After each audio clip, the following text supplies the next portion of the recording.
बिस्मिल्लाहिर्रहमानिर्रहीम। अस्सलाम वालेकुम। इस वक्त आपके सामने फ़र्द डिस्प्ले है। ये मुकम्मल फ़र्द नहीं है, उसका कुछ हिस्सा है।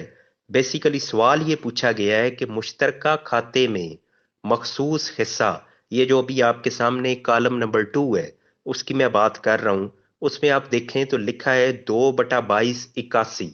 ये पूछा गया है कि इससे क्या मुराद है, दो इधर क्या है और 2281 क्या है। तो मैंने असल में इसी को डिस्कस करना है, लेकिन थोड़ा सा बाकी भी बयान कर दूं।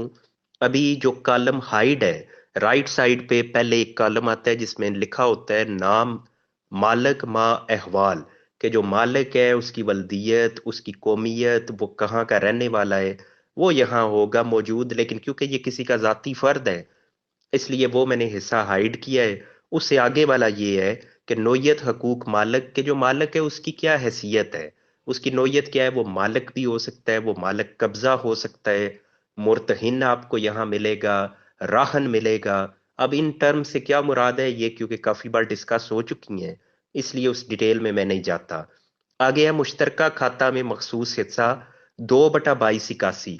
इससे मुराद ये है कि जो ये रकबा है इसके टोटल हिस्से बनाए गए हैं 2281। उसमें से दो हिस्से इसके हैं, जिस मालिक का अभी जिक्र हो रहा है उसके दो हिस्से हैं। या यूं कहें कि वो दो बेचना चाह रहा है। तो वो आगे वो दो हिस्से बनते कितने हैं, तो वो बन रहे हैं 10 मरले। ये जो लिखा है 0, 10, आगे फिर 0। जो पहला 0 है इसकी जगह कनाल होता है, क्योंकि एक कनाल नहीं है ये, तो इसलिए 0 लिखा हुआ है। आगे लिखा हुआ है 10, 10 मीन्स मरले। उससे आगे लिखा हुआ है 0। वो 0 वो फुट को रिप्रेजेंट करता है। अब अगर कुछ फुट होते साथ तो वो इधर लिखे होते। अब क्योंकि 0 फुट है तो इसलिए उसका जिक्र यहाँ नहीं है। नीचे लिखा हुआ है हिस्सा मुंतकिला, यानी ये शख्स कितना रकबा मुंतकिल कर रहे हैं, तो वही 2/2281 जो बराबर बन रहे 10 मरला के। आगे जनाब ये लिखा है नाम काश्तकार मा अहवाल। इसमें अब लिख दिया गया है बाकी बदस्तूर, यानी जो पीछे चलता आ रहा है वही यहाँ भी आएगा। बदस्तूर का मतलब यही होता है कि वही पुरानी एंट्री। अब इससे यही मुराद है कि या आप इससे ऊपर देख लें क्या एंट्री है, या पिछले आप समझ लें जो जमाबंदी है आप उसमें चेक कर लें, तो वो आपको यहाँ से डिटेल मिलेगी।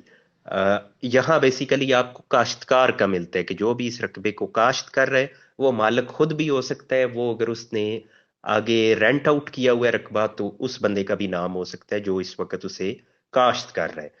आगे जनाब लिखा हुआ है नंबर खसरा माँ नाम अगर कोई हो, यानी खसरे जो है उसकी डिटेल आपको इधर मिलेगी। अगर तो एक ही खसरा हो तो फिर इधर उस खसरा का नंबर लिख दिया जाता है। लेकिन यहाँ आपको लिखा हुआ मिल रहा है कितात 17, यानी इस केवट में 17 खसरे हैं, इसलिए इसको लिख दिया गया है कितात 17। अगर एक ही किता होता तो फिर आपको नंबर मिलता, लेकिन ऐसा नहीं है कि नंबर्स आपको कहीं से भी नहीं मिल सकते। जब आप मुफस्सल फर्द लेते हैं किसी भी खेवट का तो उसमें तमाम खसरा नंबरात वो आपको पता चल जाते हैं। ये जो 17 खसरे हैं ये तमाम के तमाम मुफस्सल फर्द में आ जाएंगे कि इस खेवट में कितने खसरे हैं। आगे जनाब लिखा है सालम खाता कि ये टोटल खेवट है कितनी, इसका टोटल रकबा कितना है। तो वो यहाँ आपको मिलेगा 570 कनाल, 5 मरले, 0 फुट। ये साथ में वो लिखा हुआ भी है 573 कनाल, 5 मरला। ये इसका टोटल रकबा है। अब इस टोटल रकबे के हिस्से बने हैं 2281, जिसमें से दो हिस्से ये जो भी मालिक है जिसको इधर मैंने जाहिर नहीं किया हुआ, वो दो हिस्से का मालिक है या दो हिस्से बेच रहे हैं। वो कितने बन रहे हैं, तो वो बन रहे हैं 10 मरले। अब क्योंकि ये सारी बातें इससे कबल भी डिस्कस हो चुकी है कई बार, लेकिन अब सवाल था तो मैंने उसको सामने रखते हुए बल्कि एक प्रॉपर फर्द लगा के उसको मैंने आप पे वाजे करने की कोशिश की है। Thank you very much.